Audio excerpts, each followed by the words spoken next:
Hello guys, welcome back to Crick Talks with Kiran. India tour of England ഇന്ത്യയുടെ ഒരു പരാജയത്തോടെ തന്നെ തുടങ്ങിയിരിക്കുന്നു. ലീഡ്സിൽ നടന്ന മത്സരത്തിൽ 5 വിക്കറ്റുകൾക്കാണ് ഇംഗ്ലണ്ട് ഇന്ത്യയെ പരാജയപ്പെടുത്തിയത്. മത്സരത്തിലേക്ക് വന്നു കഴിഞ്ഞാൽ ഈ ഒരു പരാജയം ഇന്ത്യ ചോദിച്ചു വാങ്ങിയതാണെന്ന് തന്നെ പറയേണ്ടി വരും. കാരണം ഈ മത്സരത്തിലെ ആദ്യത്തെ 4 ദിവസങ്ങളിൽ ആ ഒരു സെഷൻ വൈസ് അനാലിസിസ് നടത്തി കഴിഞ്ഞാൽ ഏറ്റവും കൂടുതൽ സെഷനുകൾ ലീഡ് ചെയ്തത് ഇന്ത്യയാണ്. അതായത് ഇന്ത്യക്ക് ഈ ഒരു മത്സരത്തിന്റെ വിവിധ ഘട്ടങ്ങളിൽ ഡോമിനൻസ് ഉണ്ടായിരുന്നു. എന്നാൽ ഇന്ത്യ തന്നെ അത് കളഞ്ഞു കുളിക്കുകയാണ് ഉണ്ടായത്. ഫസ്റ്റ് ഇന്നിംഗ്സ് ബാറ്റിംഗിലേക്ക് വന്നു കഴിഞ്ഞാൽ നമ്മൾ ഇന്ത്യ ഒരു 550 സ്കോർ ചെയ്യുമെന്ന് വിചാരിച്ചു. എന്നാൽ അവസാനം 7 വിക്കറ്റുകൾ വെറും 41 റൺസിനാണ് പോയത്. അത് കഴിഞ്ഞ് ബോളിംഗിലേക്ക് വന്നു കഴിഞ്ഞപ്പോൾ ഇപ്പോൾ ഇന്ത്യയുടെ സ്കോർ ഇപ്പം ഞാൻ പറഞ്ഞില്ല, ആ ഒരു അവസാനത്തെ ആ ഒരു കൂട്ടത്തകർച്ച ഉണ്ടെങ്കിൽ പോലും 471 എന്ന് പറയുന്നത് റീസണബിളി നല്ല ടോട്ടൽ തന്നെയായിരുന്നു. ഒരു മിനിമം ഒരു 100 റൺസെങ്കിലും ലീഡ് നേടാനുള്ളൊരു സാഹചര്യം ഇന്ത്യക്ക് ഉണ്ടായിരുന്നു. എന്നാൽ മോശം ഫീൽഡിങ് കാരണം ആ ഒരു അവസരം കളഞ്ഞു കുളിച്ചു. അത് കഴിഞ്ഞിട്ട് ഇന്ത്യയുടെ രണ്ടാം ഇന്നിംഗ്സിലേക്ക് വന്നു കഴിഞ്ഞപ്പോൾ രാഹുലും പന്തും ബാറ്റ് ചെയ്ത സമയത്ത് ഒരു ടാർഗറ്റ് എന്ന് പറയുന്ന ഒരു 450 എത്തിക്കാൻ വീണ്ടും അവർക്ക് അവസരം ഉണ്ടായിരുന്നു. അതായത് ആ ഒരു ടൈം രാഹുലും പന്തും അടിച്ച് കസറി നിന്ന ആ ഒരു സമയം എന്ന് പറയുന്നത് ഇന്ത്യക്ക് ഡോമിനൻസ് ഉള്ള ഒരു ടൈം ആയിരുന്നു. എന്നാൽ പിന്നീട് വീണ്ടും ഒരു തകർച്ച ഇന്ത്യ കണ്ടു. അതായത് അവസാന 6 വിക്കറ്റുകൾ 31 റൺസിനാണ് ഇന്ത്യ വിട്ടുകളഞ്ഞത്. എന്നാൽ ഇംഗ്ലണ്ട് ഒരു കാരണവശാലും സമനിലേക്ക് നോക്കില്ലെന്ന കാര്യം നമുക്കറിയാം. ആ ഒരു ബാസ്ബോൾ എറിയിൽ അവർ കളിക്കുന്നത് തന്നെ മിനിമം ഒരു 4+ റൺ റേറ്റിലാണ്. അതുകൊണ്ട് തന്നെ ഒരു 90 ഓവറിൽ 350 എന്ന് പറയുന്നത് അവരുടെ സ്റ്റൈൽ ഓഫ് പ്ലേ അനുസരിച്ച് അങ്ങനെ ഒരു ദൂരത്തുള്ളൊരു ടാർഗറ്റ് ഒന്നുമല്ല. അതുകൊണ്ട് തന്നെ തീർച്ചയായിട്ടും ഇന്ന് അവർ ഏത് രീതിയിൽ കളിക്കുമെന്നുള്ള കാര്യം നമുക്ക് ഉറപ്പായിരുന്നു.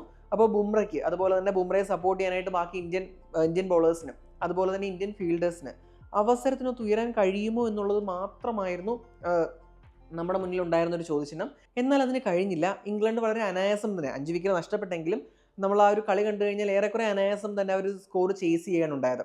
അതിന് തറക്കല്ലിട്ടത്, അതിനൊരു ഫൗണ്ടേഷൻ ഇട്ടത് ബെൻ ഡക്കറ്റ് ഇന്നിങ്സ് തന്നെയാണെന്ന് പറയാം. ഇപ്പോൾ ബെൻ ഡക്കറ്റ് ആയാലും സാക്രൗളി ആയാലും വളരെ മികച്ച രീതിയിലാണ് കളിച്ചത്. ഇപ്പോൾ ആദ്യത്തെ ഒരു സെഷൻ നമുക്കറിയാം, ഇപ്പോൾ ഇങ്ങനെ ഈ ഒരു മത്സരത്തിൽ അവസാന ദിവസം വിധി നിർണ്ണയിക്കപ്പെടുന്ന ഒരു ത്രില്ലർ ആയേക്കാവുന്ന ഒരു മത്സരത്തിൽ ആദ്യത്തെ സെഷൻ എപ്പോഴും ഇമ്പോർട്ടൻ്റ് ആണ്. ഇപ്പോൾ ബോളിംഗ് ടീമിന് ഒരു 3 വിക്കറ്റെങ്കിലും എടുത്താൽ മാത്രമേ ആ ഒരു മത്സരത്തിലേക്ക് തിരികെ വരാനാവൂ. പ്രത്യേകിച്ച് ഒരു ഫ്ലാറ്റ് പിച്ചാണ്. എന്നാൽ ആ ഒരു സമയത്ത് ഇവർ ഒരു കാരണവശാലും വിക്കറ്റ് കൊടുത്തില്ല. ശരിയാണ്, പ്ലേസ് ആൻഡ് മിസ്സസ് ഉണ്ടായിരുന്നു, ലക്കിൻ്റെ ഫേവറൊക്കെ ഉണ്ടായിരുന്നെങ്കിലും ആദ്യത്തെ സെഷനിൽ അവർ വിക്കറ്റ് കൊടുത്തില്ല.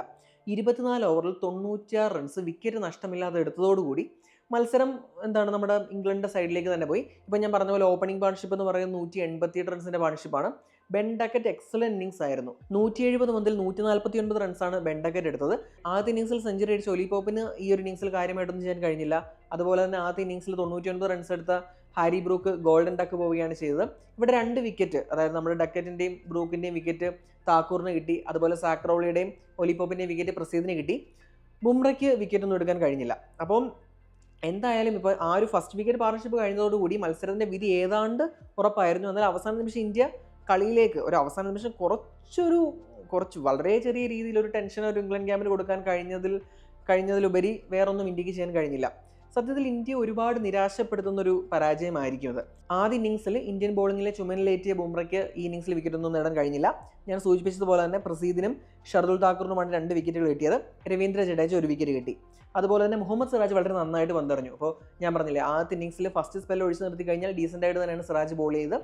ഇന്നത്തെ ദിവസം സിറാജ് നന്നായിട്ട് ബോൾ ചെയ്തെങ്കിലും വിക്കറ്റുകളൊന്നും കിട്ടിയില്ല. ഇപ്പോൾ ഡക്കറ്റിൻ്റെ വിക്കറ്റ് കിട്ടേണ്ടതായിരുന്നു, ജയ്സ്വാൾ ആ ക്യാച്ച് കളഞ്ഞു. ഇപ്പോൾ വളരെ ഒരു ഹൊറർ ഫീൽഡിങ്ങിൽ, ഇപ്പോൾ ബാറ്റിങ്ങിൽ ആദ്യ ഇന്നിംഗ്സ് സെഞ്ചുറി അടിച്ചു, എന്നാൽ ഫീൽഡിങ്ങിൽ ഒരു ഹൊറർ ഷോ ആയിരുന്നു ജയ്സ്വാളിന്. 4 ക്യാച്ചുകളാണ് ജയ്സ്വാൾ കളഞ്ഞത്. അതും ഒരു മോശം റെക്കോർഡാണ്. അതായത് ഒരു റെക്കോർഡാണ്, വളരെ മോശമായിട്ടുള്ളൊരു റെക്കോർഡാണ്. ഒരു മത്സരത്തിൽ ഏറ്റവും കൂടുതൽ ക്യാച്ച് കളയുന്ന ഇന്ത്യൻ ഫീൽഡർ എന്നുള്ളൊരു റെക്കോർഡും ജയ്സ്വാളിന് കിട്ടി. ഇനി ഈ മത്സരത്തിലേക്ക് വരുമ്പോൾ ഞാൻ നേരത്തെ സൂചിപ്പിച്ചു, ഇന്ത്യയെ വളരെയേറെ നിരാശപ്പെടുത്തുന്നൊരു റിസൾട്ടാണിതെന്ന്. അതിന് കാരണം എന്ന് പറഞ്ഞു കഴിഞ്ഞാൽ ഞാൻ ഈ വീഡിയോയുടെ തുടക്കത്തിൽ പറഞ്ഞ പോലെ ഇന്ത്യക്ക് ഈ മത്സരം വിജയിക്കാമായിരുന്നു.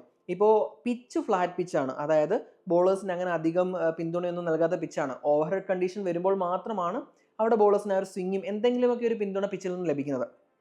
അപ്പോൾ അങ്ങനെ ഒരു ഫ്ലാറ്റ് സർഫസിൽ റിസൾട്ട് എതിരാവാൻ എന്താണ് കാരണം? അതിൽ ഒന്നാമത്തെ കാരണം എന്ന് പറയുന്നത് ഇന്ത്യയുടെ ആ ഒരു വാലറ്റത്തിൻ്റെ തകർച്ചയാണ്. ഇപ്പോൾ നമ്മൾ 2 ഇന്നിംഗ്സുകളിലൂടെ നോക്കിയാൽ വെറും 72 റൺസിനാണ് ഇന്ത്യയുടെ 13 വിക്കറ്റുകൾ നഷ്ടപ്പെട്ടത്. ഒന്ന് നോക്കിയേ, ഇതുപോലൊരു ഫ്ലാറ്റ് സർഫസിൽ ബാറ്റിങ്ങിന് അനുകൂലമായിട്ടൊരു പിച്ചിൽ വെറും 72 റൺസിന് 13 വിക്കറ്റുകൾ കളയുക എന്ന് പറഞ്ഞു കഴിഞ്ഞാൽ നമ്മുടെ കയ്യിലുണ്ടായിരുന്ന ഡോമിനൻസ് അവരുടെ കയ്യിലൊരു ഗിഫ്റ്റ് പോലെ കൊടുക്കുക എന്നുള്ള ഒരു രീതിയിലാണ് ഇത് വരുന്നത്. അതായത് ആ ഒരു 72 റൺസിന് പകരം ഒരു 10-60 റൺസ് ഉണ്ടായിരുന്നെങ്കിൽ, അതായത് 13 വിക്കറ്റിന് ഒരു 150 റൺസ് ഉണ്ടായിരുന്നെങ്കിൽ പോലും മത്സരത്തിൻ്റെ ഫലം മറ്റൊന്നായനെ. അവിടെ 2 ഇന്നിങ്സിലും ഒരുപോലെ തന്നെ ഇന്ത്യ എന്താണ് തൂത്തെറിയപ്പെട്ടു എന്ന് വേണമെങ്കിൽ പറയാം ആ ഒരു ടൈലൻഡ്. ഇനി മറ്റൊരു കാര്യം എന്ന് പറയുന്നത്, എന്നാൽ ഇംഗ്ലണ്ടിൻ്റെ വാലറ്റത്തെ ഇന്ത്യ പുറത്തായി. എന്നാൽ അതുപോലെ തന്നെ ഇംഗ്ലണ്ടിൻ്റെ വാലറ്റത്തെ ചുരുട്ടി കെട്ടാൻ ഇന്ത്യക്ക് കഴിഞ്ഞില്ല. ഞാനിപ്പോൾ കഴിഞ്ഞ ദിവസം പറഞ്ഞു, ഇംഗ്ലണ്ടിൻ്റെ 8ാം വിക്കറ്റിൽ അവർ കൂട്ടിച്ചേർത്തത് 55 റൺസാണ്. അപ്പോൾ ഒന്ന് ആലോചിച്ചോളൂ, ഇംഗ്ലണ്ട് 8ാം വിക്കറ്റിൽ, ആദ്യ ഇന്നിങ്സിൽ 8ാം വിക്കറ്റിൽ എടുത്ത 55 റൺസിനേക്കാൾ വെറും 17 റൺസ് കൂടുതൽ മാത്രമാണ് ഇന്ത്യ 13 വിക്കറ്റുകൾ കളഞ്ഞിട്ട് നേടിയത്. അപ്പോൾ ഇങ്ങനൊരു പിച്ചിൽ അത് തീർത്തും ഒരു ക്രിമിനൽ ഒഫൻസ് ആണ്. ഇനി അത് കഴിഞ്ഞ് ഫീൽഡിങ്ങിലേക്ക് വരുമ്പോൾ നമുക്കറിയാം, പിച്ച് ഫ്ലാറ്റാണ്, ബോളേഴ്സിന് അധികം പിന്തുണ ലഭിക്കില്ല. അപ്പോൾ കിട്ടുന്ന അവസരങ്ങൾ എങ്ങനെയെങ്കിലും മുതലാക്കണം. എന്നാൽ ഇന്ത്യയുടെ ഫീൽഡിങ് ടെറിബിൾ ആയിരുന്നു. ഇപ്പം ജയ്സ്വാൾ തന്നെ 4 ക്യാച്ച് കളഞ്ഞു, ജഡേജ ക്യാച്ച് കളഞ്ഞ് നമ്മൾ കണ്ടതാണ്. അങ്ങനെ വരുമ്പോൾ ഒരു ഫീൽഡിങ്ങിൽ തന്നെ ഒരു ഹൊറർ ഷോ ആയിരുന്നു.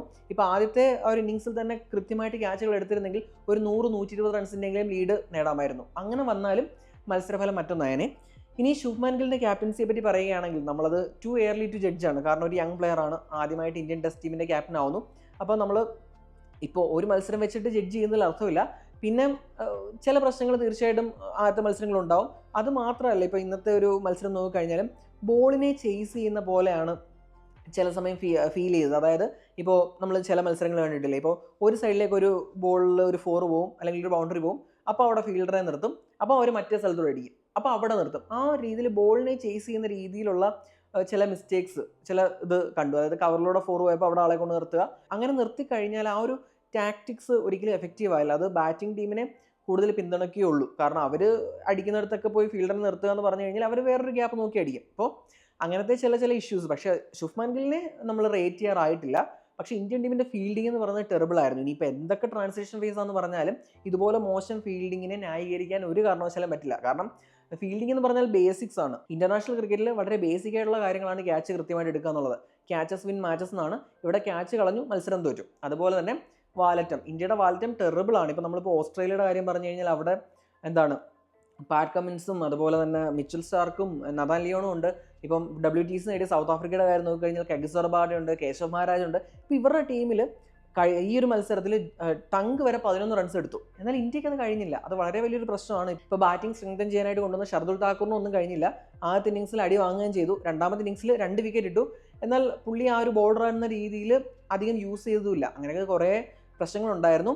നമ്മളിനി എന്ത് തന്നെ പറഞ്ഞാലും ഈ പരാജയം ഇന്ത്യയെ വല്ലാതെ അഫക്റ്റ് ചെയ്യും. എന്നാൽ ഇംഗ്ലണ്ടിനെ സംബന്ധിച്ച് ഒരു കോൺഫിഡൻസ് ബൂസ്റ്റിംഗ് വിന്നാണ്. കാരണം ഈ മത്സരത്തിൻ്റെ പല ഘട്ടത്തിലും അവർ പിന്നിലായിരുന്നു. ഇപ്പോൾ ആദ്യ ഇന്നിങ്സിൽ ലീഡ് വഴങ്ങി. ഇപ്പോൾ 5 സെഞ്ചുറികളാണ് ഇന്ത്യൻ ടീം ഈ ഒരു മത്സരത്തിൽ അടിച്ചത്. എന്നിട്ടും അവർ ആ ഒരു ഫൈറ്റിൽ താഴെ ആയിരുന്നെങ്കിലും ഒരുപാട് പിന്നിലേക്ക് പോകാതെ പിടിച്ചു നിന്നു. എന്നിട്ട് അവസാന ദിവസം ആ ഒരു വിജയം പിടിച്ചെടുത്തു. ഇന്ത്യയിൽ നിന്ന് തന്നെ പിടിച്ചെടുത്തു എന്ന് തന്നെ വേണം പറയാൻ. അപ്പോൾ ഇന്ത്യക്ക് ഇതാ ഒരു കോൺഫിഡൻസ് ഡെൻറ്റ് ചെയ്യുന്നൊരു പരാജയമാണെങ്കിൽ ഇംഗ്ലണ്ടിനെ സംബന്ധിച്ച് അതൊരു കോൺഫിഡൻസ് ബൂസ്റ്റിംഗ് വിന്നാണ്. പിന്നെ ബെൻ ഡക്കറ്റാണ് man of the match. Deserving തന്നെയാണ്. ഇന്ത്യ ജയിച്ചിരുന്നെങ്കിൽ ഋഷഭ് പന്തിന് കിട്ടേണ്ട മാൻ ഓഫ് ദ മാച്ചാണ്, അല്ലെങ്കിൽ ജസ്പ്രീത് ബുംറയ്ക്ക് ഒരു പക്ഷേ പോയേക്കാവുന്ന മാൻ ഓഫ് ദ മാച്ചാണ്. എന്നാൽ ഇംഗ്ലണ്ട് ജയിച്ചതുകൊണ്ട് ബെൻ ഡക്കറ്റിനാണ് കിട്ടിയത്. ബെൻ ഡക്കറ്റിൻ്റെ ഒരു ഇന്നിങ്സ് തന്നെയാണ് ഈ ഒരു അവസാന ദിനത്തിൽ ഇംഗ്ലണ്ടിനെ വിജയത്തിലേക്ക് അടുപ്പിച്ചത്. അതുകൊണ്ട് തന്നെ ഡിസർവിങ് ആണ് നമുക്ക് പറയേണ്ടി വരും. പന്തിൻ്റെ ഒരു ഇന്നിങ്സ് അപ്പുറത്തുണ്ട് എന്ന കാര്യം മറക്കുന്നില്ല. എങ്കിലും ബെൻ ഡക്കറ്റിന് ഡിസേർവ്ഡ് ആയിട്ടുള്ളൊരു മാൻ ഓഫ് ദ മാച്ച് ആണ് എന്ന് തന്നെ പറയേണ്ടി വരും. അപ്പോൾ അത്രയൊക്കെയാണ് ഈ മത്സരത്തെ പറ്റി എനിക്ക് പറയാനുള്ളത്. ഇനി ഇന്നത്തെ കളിയെക്കുറിച്ചുള്ള നിങ്ങളുടെ അഭിപ്രായങ്ങൾ തീർച്ചയായിട്ടും കമൻറ്റ് ചെയ്യുക. അടുത്തൊരു വീഡിയോയുമായിട്ട് ഉടൻ തന്നെ കാണാം. Thanks for watching Crick Talks with Kiran.